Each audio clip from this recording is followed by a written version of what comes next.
4 de la tarde, 35 minutos. Bueno, les contábamos, en este momento en la legislatura de la ciudad de Buenos Aires se está llevando adelante una audiencia pública que tiene que ver con ese predio público en Costa Salguero, donde se está intentando discutir, o yo diría que el gobierno de la ciudad comprenda que hay una manifestación muy clara, respecto del destino de esos predios. Es la rezonificación de Costa Salguero, que comenzó con más de 7.000 inscriptos, que cada día van a escuchar la opinión de 250 oradores sobre la construcción de edificios en Costanera Norte, ahí frente al Río de la Plata. Esta iniciativa del gobierno porteño que generó un rechazo muy fuerte en la legislatura porteña, que están defendiendo una idea de lo público en la ciudad. Yo decía en la legislatura, en realidad no es exactamente así, porque es una audiencia que tiene tanto formato presencial y virtual. Pero vamos a saludar a Javier Andrade, legislador porteño por el Frente de Todos, que está en línea y muy involucrado en el tema. Javier, Pablo Caruso, Vale Delgado, Luis Pagínica, saludamos en Que Vuelvan las Ideas en 750. ¿Qué tal? ¿Cómo anda? ¿Qué tal, Pablo? Buenas tardes. Bueno, un saludo a todos tus compañeros y compañeras de trabajo. Ahora vamos a la cuestión de fondo, pero ¿qué modalidad tiene la audiencia? ¿Dónde, quienes están en presencia, dónde están? ¿Y qué horario tiene para hoy? Bueno, como vos bien me explicabas, ¿no? Es una mixtura, digamos. Algunos estamos presencialmente en el Salón San Martín de la legislatura, y hay otros diputados, y obviamente la mayoría de los participantes y expositores están de manera virtual, ¿no? La realidad, bien lo planteabas vos, ¿no? Ha marcado un hecho inédito en la historia de la participación ciudadana en la Ciudad de Buenos Aires. Claramente la audiencia pública con más inscritos de la historia de la autonomía de la Ciudad de Buenos Aires, 7.053 para ser precisos, que de por sí marca un hecho, ¿no? Porque en principio un primer objetivo, digamos, ¿no? Es decir, que no es de ningún partido político en particular. Se ha impedido que se apruebe este año la segunda lectura de este proyecto por la envergadura y la participación ciudadana que se manifestó. Así que ahora estamos recorriendo los 27 días que va a durar esta audiencia pública, prácticamente todos los días de la semana, de lunes a jueves. De acá al 27 de enero vamos a tener audiencias públicas para que la gente se pueda manifestar, ¿no? Con la relevancia que eso tiene, y obviamente poniendo de relevancia el descontento que ha generado este proyecto, ¿no? Ahora vamos, Javier, a los argumentos de fondo, a la cuestión de fondo, que por más sabida y conocida por otras discusiones muy similares, creo que viene bien ponerla de relieve. Pero es un hecho político en sí mismo, me imagino, ¿no? 27 días de audiencia, que sea la de mayor inscritos en la historia, no es vinculante. Está este proceso de doble lectura, es decir, después de la audiencia hay que volver a la legislatura. Pero ¿qué influencia tiene, digamos? ¿Qué importancia tiene? ¿Qué es lo que podría cambiar una audiencia así sean 10.000 los inscriptos y 500 los oradores, Javier? Mira, bien lo decías vos, ¿no? En principio es un hecho político en sí mismo, el número, ¿no? Que manifiesta una postura en términos generales. Después, si bien no es vinculante, yo siempre me encargo de poner relevancia, ¿no? Los ámbitos de participación que se generan institucionalmente, ¿no? La Ley 6, que es la que regula las audiencias públicas, si bien no son vinculantes, esto quiere decir que no van a definir si el proyecto avanza o no. Sí, lo que sucede es que todas las inquietudes y planteos que puedan existir en materia ambiental, en materia urbanística, en materia de cuestiones de transporte que tengan que ver con esta situación, inclusive lo del aeroparque, hay varios sindicatos que se han inscritos que son del rubro de la cuestión aerocomercial, tiene que tener respuesta del Ejecutivo del área que corresponda a cada una de las inquietudes y los planteos que se hagan en la audiencia pública, que van a constar en una versión taquigráfica, y obviamente, más allá de la respuesta que se dé, si es conforme o no a los planteos que se realizan, quedan sentadas posiciones que obviamente tienen anclaje después para una potencialidad de presentaciones judiciales. Digo, no es nuestro objetivo ese, pero digo para que se entienda el universo de posibilidades que abarca una audiencia pública. No es vinculante, pero se generan muchas situaciones a raíz de la participación ciudadana que pueden tener un sentido claro y efectivo a la hora de encontrar respuestas desde el Ejecutivo de la Ciudad de Buenos Aires. ¿Qué tal, Javier? Luis Pablo Giniger te saluda. ¿Cómo estás? ¿Qué tal, Luis? Un gusto charlar con vos. Quiero preguntarte por la composición del bloque que logró armar el oficialismo, ¿no? Porque por un lado, el oficialismo tiene un bloque muy importante, el más numeroso en la ciudad de Buenos Aires, pero le es imprescindible contar con algunos aliados que, tanto en esta como en otras oportunidades, prestan su voto para este tipo de planes que en general tienen que ver con la especulación inmobiliaria, sobre todo en la ciudad de Buenos Aires. ¿Qué es lo que ha ocurrido en estos días a partir de que se fue conociendo el gran rechazo que generó y que genera en la sociedad porteña con estos aliados? Porque muchos de ellos, además, a los aliados me refiero, como parte de sus plataformas de campaña, se llenaron la boca en relación a la necesidad de espacios verdes en una ciudad que tiene pocos y demás. ¿Qué es lo que ha pasado en estos días? ¿Se mantienen inamovibles en su posición o han podido conversar con ellos y están reviendo alguna postura? Mira, vale la pena aclarar y poner blanco sobre negro. La realidad es que había muchos espacios, como por ejemplo el de Lustó, Evolución UCR, y también el de Roy Cortini, del Partido Socialista, que hasta la elección pasada era una suerte de oficialismo, como vos lo decís.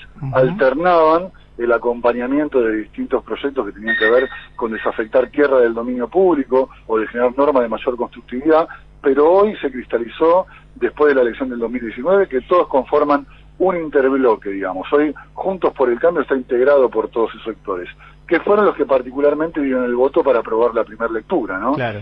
La realidad, como vos bien decís, muy contradictorio, y en esta doble discurso, ¿no?, de lo que decimos cuando hacemos campaña y después lo que efectivamente llevamos adelante en cada una de nuestras gestiones, de la responsabilidad institucional que nos toca llevar adelante. Lustó y Roy Cortina siempre hicieron un eje estructural, la cuestión del espacio verde en sus proyectos políticos. Y hoy claramente no están acompañando esa posibilidad. Y más allá de comprender la cuestión ambiental, la cuestión de que es la prolongación de la pista de Aeroparque, donde están ubicando la propuesta para este emprendimiento de lujo, porque eso es otra cosa que hay que decir, ¿no?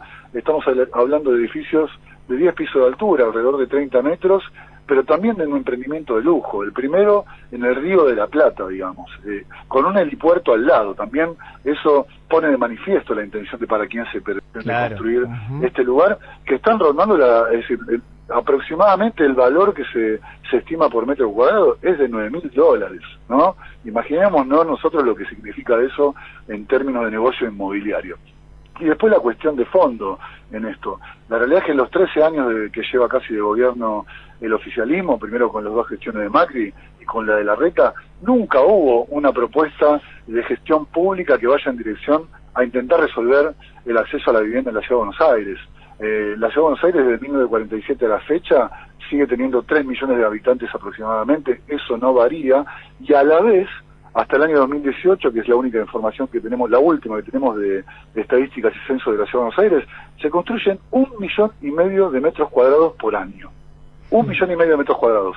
Ahora, 2/3 de ese millón aproximadamente son para vivienda suntuosa y lujosa. Claro, no es para resolverle el problema de vivienda a nadie, digamos. Todo lo contrario, Luis, lo que se viene ahí a plantear, que se utiliza como reserva de valor, es decir, aquellos que pueden invertir. Bueno, mi viejo me lo dijo siempre de chico, si podés poner en ladrillos, siempre te va a dar. Lamentablemente no conté con esa posibilidad monetaria, pero los grandes desarrolladores que hacen grandes emprendimientos apuestan a eso, y obviamente después pasa, a mí me pasó algo muy... mira, es muy gráfico esto. Hay una organización que se llama Salvemos al Barrio, que está en Villa Urquiza, la avenida Salvador de Carril, una zona muy linda de casas bajas. Alrededor de 10 edificios enteros recorrí el año pasado, 10 edificios enteros vacíos hace más de 2 años. Claro. Es decir, todo esto tiene que ver con la especulación inmobiliaria, la falta de intervención del Estado para regular ese mercado, dejándolo y con ese precepto de que el mercado se regula solo, pero claramente lo que hacen es encarecer aún más el valor del suelo, porque la mirada parcelaria y de generar mayor capacidad constructiva en cada una de las parcelas lo que hace es encarecer aún más el suelo en la Ciudad de Buenos Aires, cercenando la posibilidad del acceso a la vivienda. Javier, por eso, sí, no, vos estás dando ejemplos contundentes. Hay otro ejemplo como es el de la privatización del estacionamiento público también en la Ciudad de Buenos Aires. Quiero decir, son proyectos que se presentan y pasan todos los proyectos. El año que viene hay elecciones, obviamente ustedes lo estarán pensando, lo estarán trabajando, pero ¿qué están imaginando como para poder cambiar la correlación de fuerzas de una vez por todas en la ciudad de Buenos Aires? Mira, yo creo que por lo que está pasando con Costa Salguero, y por eso también intento plantear cuestión de fondo, no más allá de la importancia que tiene lo de Costa Salguero en particular, entendiendo que se está abriendo una endija para poder empezar a discutir un modelo de ciudad, ¿no? También como autocrítica creo que nosotros tenemos que tener una propuesta clara, precisa, que empatice con las necesidades que tiene la ciudadanía en Buenos Aires para poder llevar adelante una propuesta política que sea atractiva para ellos, pero no en términos marketineros, ¿no? Sino atendiendo a la cotidianidad y a la realidad que vive la gente en la ciudad de Buenos Aires. Y creo que la posibilidad que está dando Costa Salguero es que empecemos a discutir otras cosas, ¿no? ¿Qué modelo de ciudad queremos? El modelo que está planteado es un modelo excluyente, cada vez es más caro, y bien vos lo decías, en el medio de la pandemia, con la crisis económica que se profundizó, a la que traíamos después del gobierno de Mauricio Macri a nivel nacional, que impacta fuertemente en la ciudad, porque la ciudad de Buenos Aires, su principal recurso son los ingresos brutos, y eso tiene que ver con el consumo. Cerca del 64% de los recursos de la ciudad el año anterior había sido ingresos brutos. Nos da la posibilidad de poner en discusión la ciudad que queremos. Pero en este marco, como vos bien decías, ahora se votó el acarreo para que en esos 80.000 lugares que se extendió esa mancha de parquímetros por toda la ciudad, en barrios como Matadero, Lugano, que la realidad no necesitan de parquímetros y complejizar a la gente, y por otro lado también hasta tener que pagar las ecobicis los fines de semana, ¿no? Claro. Ni hablar del impuesto a las tarjetas de crédito, ¿no? Quiero sumar, Javier, una pregunta a partir de lo que consulta Luispa sobre la correlación de fuerza. El gobierno el PRO, Juntos por el Cambio, o no recuerdo, Unidos Podemos, no me acuerdo cuál era el nombre de la última coalición, vienen obteniendo triunfos sistemáticamente en la ciudad de Buenos Aires. Ahora, el votante del gobierno del actual oficialismo de la ciudad de Buenos Aires, ¿esta es parte de esa agenda?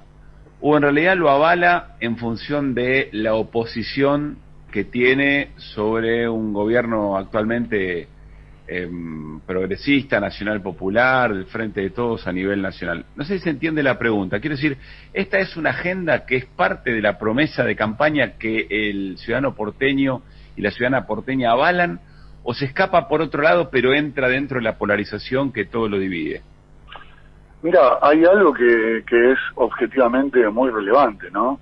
La realidad es que Larreta, es decir, tiene un blindaje mediático en materia de lo que sucede en la Ciudad de Buenos Aires que es enorme, realmente, ¿no? Él siempre se ha caracterizado, y es muy difícil encontrar en el presupuesto, ahora estamos tratando de ver, porque también estamos en tratamiento del presupuesto, la pauta oficial, que siempre está escondida en distintas áreas y es difícil de encontrar, pero la realidad que son muy pocos los medios de comunicación que visibilizan temas relevantes de la ciudad. Por eso el agradecimiento a ustedes que siempre tratan de comunicarse para que podamos visibilizar. La legislatura está prácticamente ocultada, digamos, realmente se trabaja mucho, y digo, yo quiero decirlo desde el Frente de Todos, tenemos mucho trabajo legislativo, pero es difícil visibilizar las cosas que pasan en la legislatura. Pero por otro lado, déjame ver el lado positivo de esto. En la última elección llegamos a un 35%, nos dejó la vara muy alta, es decir, el desafío es muy grande. Por primera vez se ganaron 2 comunas, es decir, presidimos 2 comunas del Frente de Todos. Es un hecho que no había sucedido hasta el momento, desde que se están votando las comunas desde el año 2011, casualmente del sur, la Comuna 4 y la Comuna 8, que también ponen en evidencia una situación que, al margen de ser la ciudad más rica de la Argentina y probablemente está en el top 3 de las de Latinoamérica, es una ciudad muy desigual, digamos. La realidad es que cómo se vive y cómo se accede a la salud, a la educación, a la posibilidad de vivienda. Tengamos en cuenta que la mayoría de las villas de asentamientos y complejos habitacionales más complicados en materia de hábitat son en la zona sur de la ciudad. Yo creo que también debemos, y por eso también me gusta ser autocrítico, porque si no, no tiene sentido, nosotros poder también encarar la posibilidad de mostrar un proyecto y poner en evidencia los errores, pero también tener propuestas de cara a la clase media de la Ciudad de Buenos Aires, que también ha sido muy castigada, lamentablemente. Así que bueno, ese es el desafío, ¿no? Pues Javier, lo último, ¿hasta qué hora duran las audiencias cada jornada? ¿La de hoy hasta qué hora dura? y aproximadamente vamos a estar hasta las 9 de la noche. Recién están terminando los expositores, que eran 22, y después tenemos 150 personas inscriptas para poder hablar en el día de hoy. Así que, bueno, hay que escuchar y estar atento a lo que plantea la ciudadanía, ¿no? Un abrazo grande y gracias por la charla extensa, Javier. Muy amable a ustedes y siempre a disposición.